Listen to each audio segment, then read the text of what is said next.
termos de saturação da hemoglobina, a porcentagem de moléculas de hemoglobina ligadas ao oxigênio num determinado momento.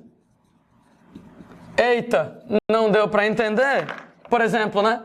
Se eu disser para vocês que a saturação da hemoglobina ela vai ser de 100%, o que é que significa dizer isso? Que 100% das moléculas de hemoglobina que existem no seu sangue estão ligadas ao oxigênio. Então, simplesmente, moçada, esse termo saturação da hemoglobina descreve a porcentagem das moléculas de hemoglobina ligadas ao oxigênio. Uma saturação de 100, todas as moléculas de hemoglobina ligadas ao oxigênio. Gente, imagine, por exemplo, que a gente vai lá e pega a saturação da hemoglobina, como eu estava colocando, no valor de 100%. Se a gente tem a saturação de hemoglobina no valor de 100%, quer dizer que 100% das moléculas de hemoglobina estão ligadas com oxigênio.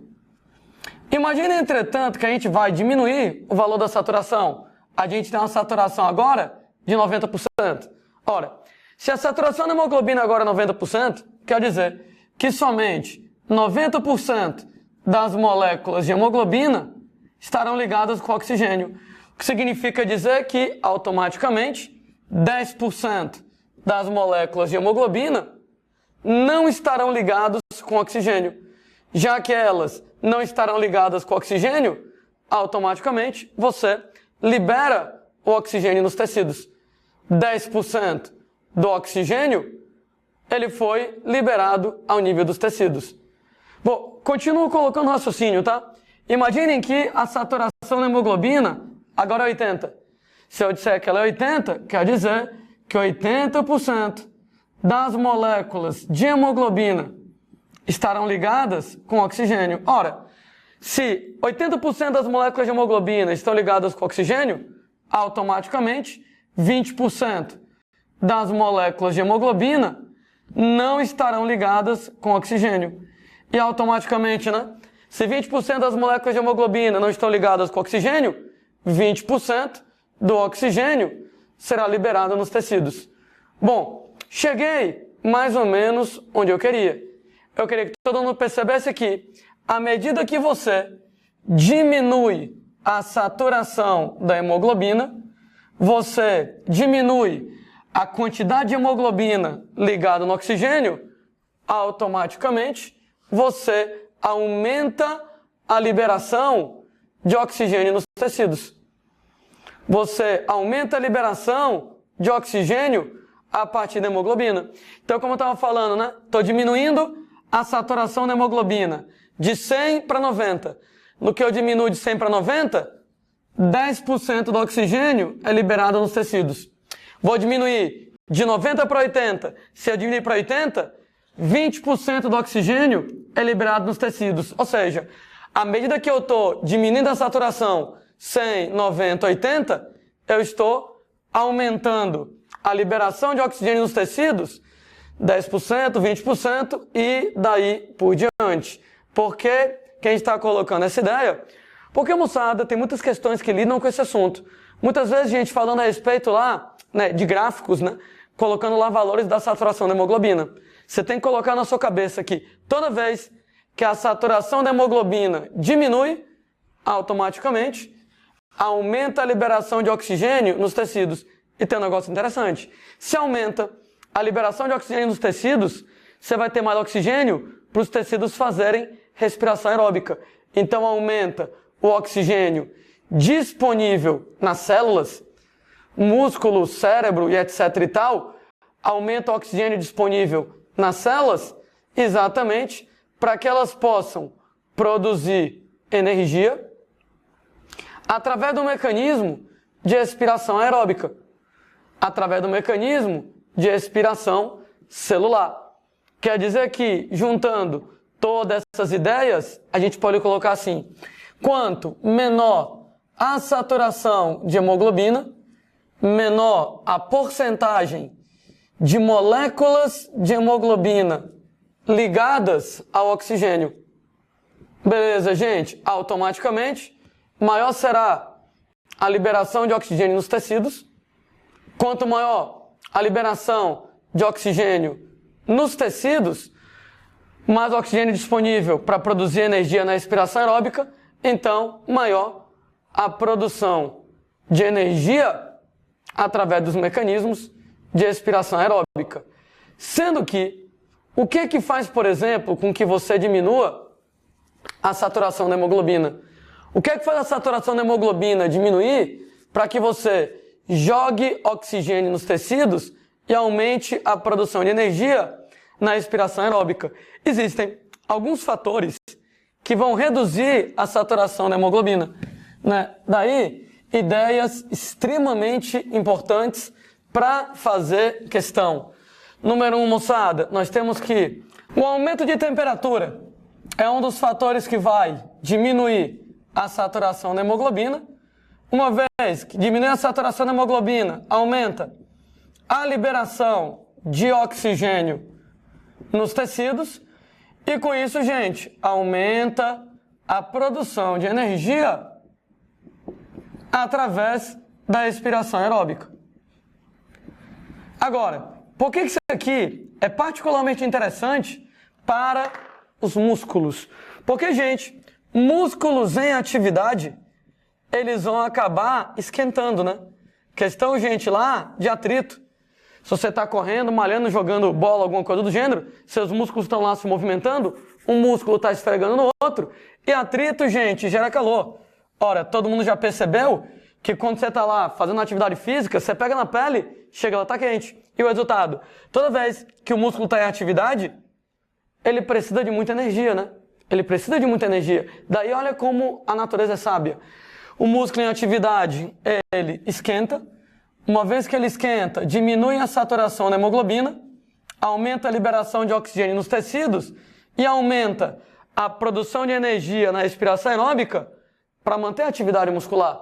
Quer dizer que quanto mais você faz atividade muscular, mais você aumenta a temperatura do músculo, mais você diminui a saturação da hemoglobina, aumenta a liberação de oxigênio nos tecidos e aumenta a produção de energia para manter essa atividade muscular. Outro importante fator que vai reduzir a saturação da hemoglobina diz respeito a uma acidificação do sangue, ou seja, uma queda de pH no sangue, uma acidose sanguínea. E quando a gente fala, gente, em queda de pH, quando a gente fala em acidose, eu novamente vou lembrar para vocês, inevitavelmente, dos músculos em atividade. Ora, por que músculos em atividade, eles vão ter uma queda de pH, eles vão produzir uma queda de pH, uma acidose? Por quê? Uma vez que o músculo está lá em atividade, número 1, aumenta a taxa de respiração aeróbica. Claro, né? Aumenta a taxa de respiração celular. No que aumenta a taxa de respiração celular pega glicose mais oxigênio, dando CO2 mais água. Isso quer dizer automaticamente que se você está fazendo mais respiração celular, aumenta a quantidade de CO2. E no que aumenta a quantidade de CO2, o CO2 reage com a água, forma ácido carbônico, que se dissocia em H+, e em bicarbonato. Pronto, moçada. Tá aí, então, a brincadeira. Quando você aumenta a atividade de respiração aeróbica, você produz mais CO2. Uma vez que você produz mais CO2, o CO2 reage com a água, formando o ácido carbônico H2CO3, vai dissociar em H+, em HCO3-, e isso aqui, uma vez que aumenta o H+, diminui o pH e promove uma acidose no sangue. O segundo fator que explica por que o músculo em atividade ele vai acabar ficando mais ácido, diz respeito, gente, a se acabar o oxigênio no músculo, como é que o músculo vai trabalhar? Com fermentação lática, né? Isso quer dizer que uma vez que aumenta a fermentação lática, ora, fermentação lática, ela vai pegar a glicose, quebrar a glicose em ácido lático. E, gente, ácido lático, poxa, é ácido, né? Uma vez que o ácido lático é ácido, automaticamente diminui o pH e promove um quadro de acidose. Eu só queria que vocês tomassem cuidado com o termo que eu estou usando aqui, que é o termo acidose. Quando eu tenho, moçada, uma acidose no sangue, não quer dizer que o sangue fique ácido. Quer dizer que ele fica mais ácido do que o normal. O que é que eu quero dizer com isso? Qual é mesmo, gente, o pH normal do sangue do amiguinho? O pH normal do sangue é um pH básico entre 7,42 e 7,36. Isso aqui é o pH normal do sangue. Notem que esse pH normal, ele é acima de 7, então ele é básico. Quando a gente fala em acidose, o pH do sangue cai, esse pH pode ficar até na casa de 7,2. Percebam bem, se o pH está em 7,2, isso quer dizer que ele ainda está acima de 7. Ele ainda é básico. Ele ainda está acima de 7. Ele ainda é básico. Entretanto, como ele é mais baixo que o pH normal, lembrando das aulas de química, que quando eu falo que o pH está mais baixo, eu posso dizer que o pH está mais ácido do que o normal. Daí, por isso que a gente fala em acidose. Então, cuidado, cuidado, tá? Quando alguém falar para você do sangue está em acidose, não quer dizer que o sangue está ácido, porque o pH do sangue, mesmo em acidose, ainda é um pH acima de 7. Como esse pH ainda é acima de 7, ele ainda é básico. Entretanto, ele é mais ácido que o normal, né? Porque o normal seria aqui, então, entre 7,42 e 7,36. Se ele está mais baixo que o normal, ele está mais ácido. De qualquer maneira, isso é interessante para mim, né? Porque toda vez que o músculo está em atividade, que ou porque ele aumenta a respiração aeróbica, ou porque ele aumenta a fermentação lática, nós vamos ter uma acidose, uma queda de pH. E essa queda de pH diminui a saturação da hemoglobina, aumenta a liberação de oxigênio nos tecidos para aumentar a produção de energia na respiração aeróbica. Gente, isso aqui é um mecanismo que ajuda você a produzir energia quando você precisa.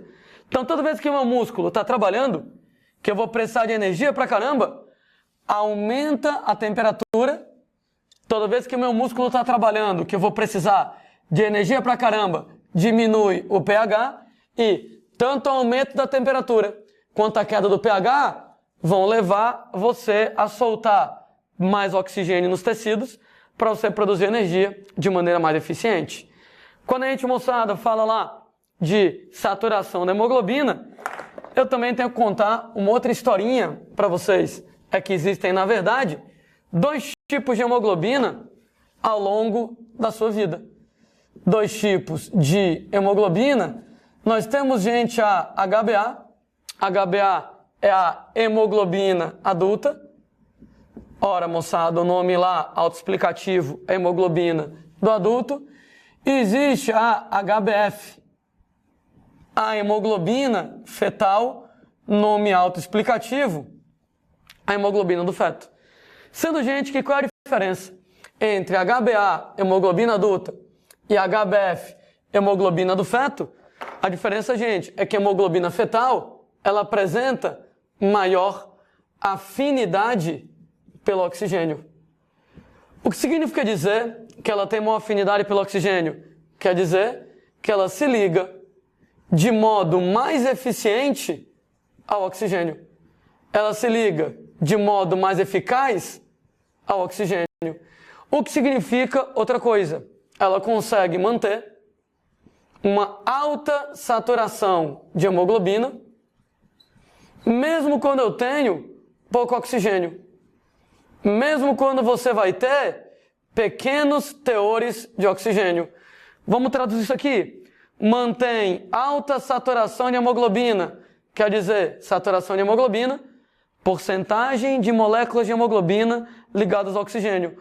Mantém alta saturação de hemoglobina, quer dizer que a hemoglobina está bem ligada ao oxigênio, ela leva muito oxigênio, mesmo que você tenha pouco oxigênio no seu sangue. Ou seja, a hemoglobina fetal, ela é diferente da hemoglobina adulta, estrutura química é diferente, e com essa estrutura química diferente, o resultado é que a hemoglobina fetal tem uma maior afinidade pelo oxigênio, tradução, tem uma afinidade, se liga de modo mais eficaz, e a consequência é que ela mantém uma alta saturação de hemoglobina, mesmo com pouco oxigênio. Isso quer dizer que mantém uma alta saturação de hemoglobina, quer dizer que a hemoglobina leva muito oxigênio, mesmo quando você tem pouco oxigênio no sangue. Isso é extremamente importante. Você tem que imaginar que um feto precisa mais de oxigênio que um adulto.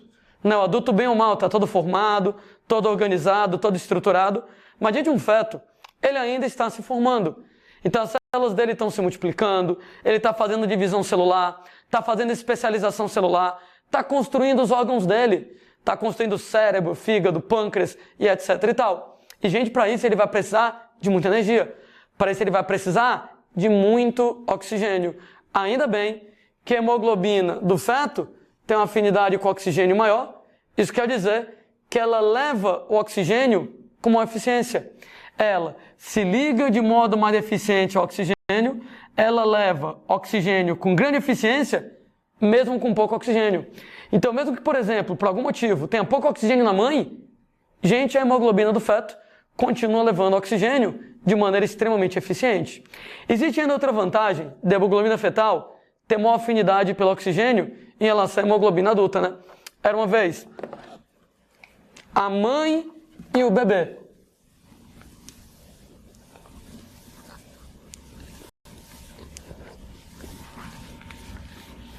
Era uma vez, moçadinha, a mãe, onde você tem hemoglobina adulta, e o bebê, onde você tem hemoglobina fetal. Sendo, gente, que entre os dois existe lá uma barreira, né? Que é exatamente lá a barreira placentária. E, gente, imaginem que a hemoglobina adulta da mãe, a princípio, é quem vai carregar o oxigênio. E aí, tá a hemoglobina fetal aqui desse lado. E aí, pensa comigo. Se a hemoglobina adulta tivesse maior afinidade pelo oxigênio, o resultado é que o oxigênio ia preferir continuar ligado à hemoglobina da mãe. E nunca ia passar para a hemoglobina do feto. De novo, se a hemoglobina da mãe se ligasse ao oxigênio de modo mais eficiente, quando a hemoglobina da mãe com oxigênio chegasse na placenta, o oxigênio ia preferir continuar ligado na hemoglobina da mãe. No que o oxigênio preferia continuar ligado na hemoglobina da mãe, o oxigênio nunca ia passar para o bebê ia se lascar. A sorte do bebê é que a hemoglobina do feto apresenta maior afinidade pelo oxigênio. O que quer dizer que o oxigênio prefere passar para o feto, ele prefere se ligar à hemoglobina fetal e se soltar da hemoglobina da mãe. Em outras palavras, o fato da hemoglobina fetal ter uma afinidade pelo oxigênio, isso aqui faz com que o oxigênio ele passe da hemoglobina adulta da mãe para a hemoglobina fetal da criança, garantindo que o sangue do bebê vai ser bem oxigenado. Então, a sorte da criança, e claro que a natureza não dá ponto sem nó, né? Ela meio que calcula tudo isso. Você tem lá que graças à maior afinidade pelo oxigênio, o resultado disso é que o oxigênio prefere sair da mãe, o oxigênio prefere passar para o feto. Isso faz com que o oxigênio passe da hemoglobina da mãe para a hemoglobina do feto, o que garante, gente, uma boa oxigenação do sangue do feto. Volto a lembrar que o feto precisa de muito oxigênio, proporcionalmente, muito mais do que a mãe, para exatamente se desenvolver. Divisão celular, especialização celular, formação dos órgãos e daí por diante. Por isso que tem que ter uma diferença entre as duas hemoglobinas. Por que não seria legal tanto a mãe quanto o adulto ter hemoglobina fetal? Ora, porque se tanto a mãe quanto o adulto, quanto o bebê, se tanto o adulto quanto o bebê, se tanto a mãe quanto o feto tivessem ambos hemoglobina fetal, ambos teriam uma hemoglobina com alta afinidade pelo oxigênio. Isso quer dizer que o oxigênio ia continuar ligado na hemoglobina da mãe. É muito importante essa diferença de afinidade. É muito importante que a hemoglobina da mãe tenha menor afinidade, que a hemoglobina do feto tenha maior afinidade, porque graças a essa diferença de afinidade, o oxigênio sempre prefere passar da mãe para o bebê. Então isso aqui garante que o oxigênio vai passar da hemoglobina materna para a hemoglobina fetal, garantindo a adequada oxigenação do sangue do bebê.